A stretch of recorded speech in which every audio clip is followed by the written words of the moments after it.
$10,000 is not a savings goal. It's the minimum fee for a functioning brain.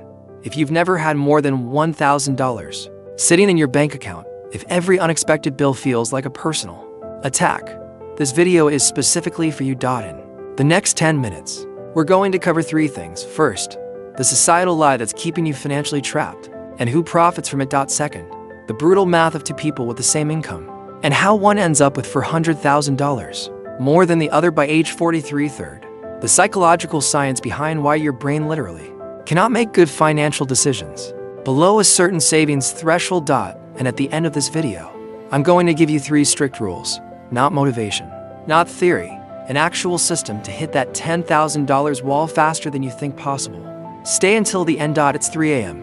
You're not asleep. You're doing math in your head, not fun math, survival math. If I move this bill to next Friday and the deposit hits Thursday night, and I don't spend anything between now and then, you know that math. A lot of you know it by heart. And here's what makes it worse. You're not even broke. You have a job, maybe a decent one. You look fine from the outside, but underneath all of it, there's this low-grade financial terror that never fully goes away. Here's the brutal part nobody tells you. That terror has a price tag, and it's costing you far more than any debt you're carrying. If you're still watching, good. Because what I'm about to tell you is something the financial industry has spent billions of dollars making sure you never connect the dots on. Here's something nobody says out loud. The bank doesn't want you to save money. A customer with $40,000 in savings is useless to them. A customer with $40,000 in debt is their entire business model. Every year approved letter. Every only $599 a month advertisement. Every you deserve an upgrade marketing message. It's an engineered trap. And it's working perfectly. Think about how a car dealership talks to you. They don't say this car cost $40,000 to $1,000. They say it's only $599 a month. They've reframed a $40,000 to $1,000 wealth destruction event into something that sounds like a Netflix subscription. 40% of new car buyers are now taking 72 to 84-month loans, paying for a depreciating machine for 7 years. A car that will be worth less than half its value before they legally own it. Same thing with housing. You're approved for $480,000. Sounds like a gift. What they didn't say is that it's 7% interest over 30 years. That $480,000 house cost over $1.1 million in total payments. Before taxes, before maintenance, before the roof that fails in year 9. This is called lifestyle debt. Debt you didn't take on to survive, but to perform, to look the part, to signal status to people who are also drowning. And here's the darkest irony. Actual millionaires don't play this game. Studies show most millionaires drive cars that are 3 or more years old and live in homes well below what they could afford. They call it stealth wealth because they understand one truth. Every dollar spent on looking rich is a dollar that stops compounding forever.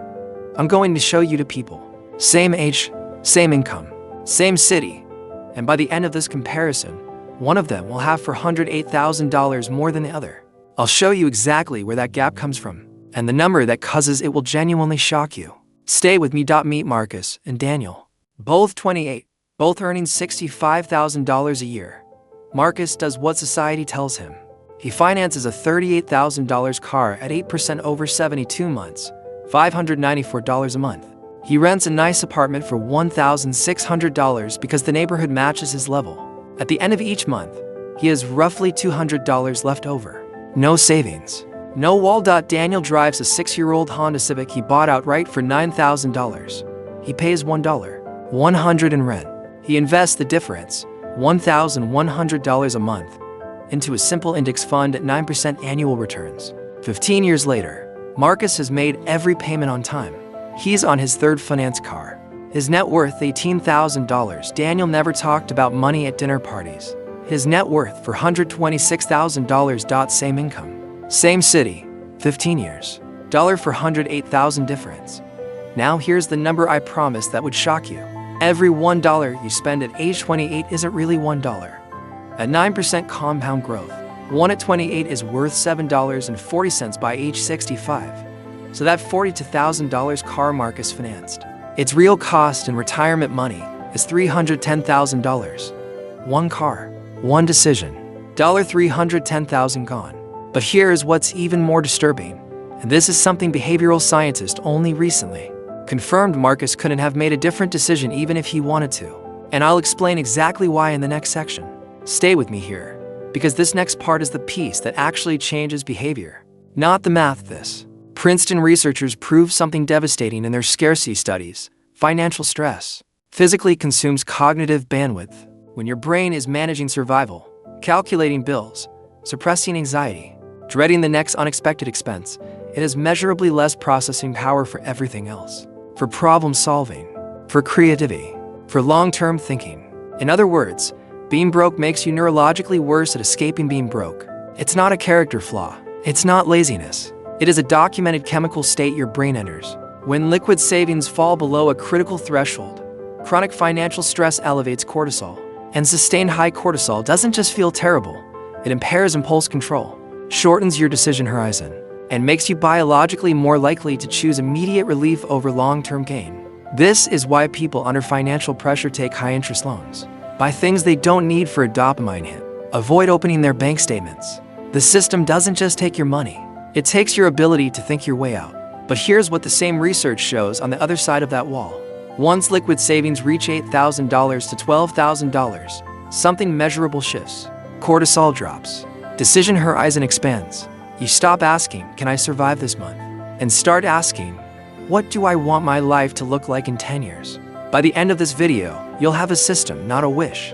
A system that gets you to that threshold. And when you get there, you'll feel it. Not just financially, mentally. You've made it this far, which tells me you're serious. So here are the only 3 rules that matter right now. Rule 1, the 1% housing rule. Never let your monthly housing cost exceed 1 week of your take-home pay. If you bring home $4,000 a month, your ceiling is $1,000. That sounds extreme, because you've been told 30% of gross income is normal. But normal is also broke at 52. Housing is your single biggest lever. Compress it. Rule 2, the status substitution test. Before any purchase over $100, ask yourself one question. Am I buying this because I need it, or because of how it makes me look to others? If you hesitate for more than 3 seconds, put it back. You're not buying a product, you're buying an identity on installment. Rule 3, automate the wall first. The morning your paycheck hits, before subscriptions, before rent, before anything, an automatic transfer goes to a high-yield savings account. The $10,000 wall is not built with willpower. It is built with automation. Start with $200 a month. Increase it every 90 days. Make it invisible. Make it non-negotiable. 6 months from now, you could be lying awake at 3 a.m. for a completely different reason. Not because you're terrified of a bill, but because you're planning. Because for the first time, your brain has enough oxygen to actually think forward.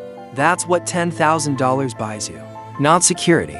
Not luxury. Options. Freedom. A functioning brain. $10,000 is not a savings goal.